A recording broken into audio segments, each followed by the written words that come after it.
Okay, this is paper chromatography. These are your supplies that you'll be having. You'll have a 25 milliliter graduated cylinder, isopropyl alcohol about 50%, either a 600 or a 400 milliliter beaker, food coloring, access to tape.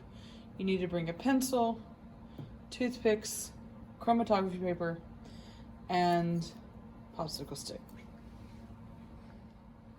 So the first thing that you're going to do is you're going to obtain a piece of chromatography paper and make sure that when it fits into the beaker, it is long enough to go into the beaker and just touch the bottom, okay?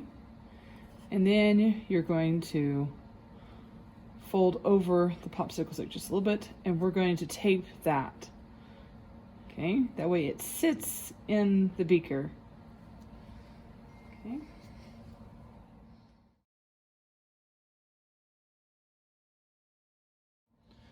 So I've taped mine, and now what I'm going to do is I'm going to mark about 1 inch from the bottom a horizontal line. And you may use a rule if you need to. And then I'm going to mark 4 X's. And I'm going to label R, Y, G, and B. And that's going to be for red, yellow, green, blue. Then what I'm going to do is I'm going to take my toothpick, and for each color I'm going to get a different toothpick.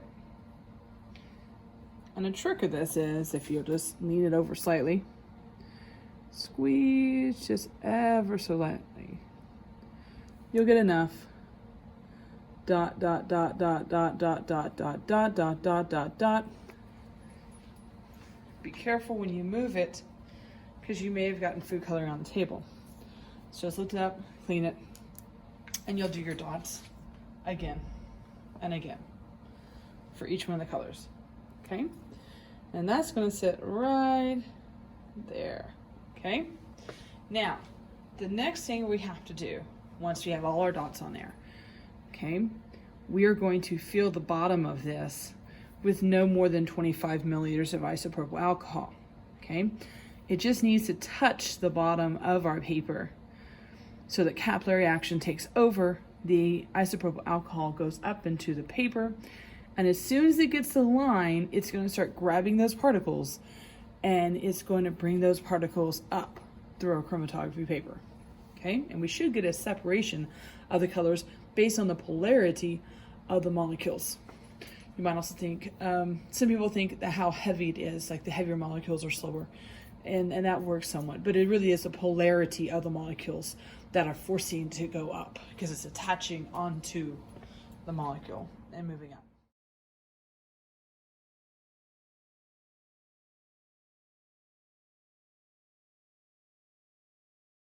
So you are going to let that sit and run and let it separate into its parts. And you can see here, I have a great separation here on my green, and that's what we should expect. Because if you remember your art, green is a composition color between blue and yellow. And so I get a separation between the two.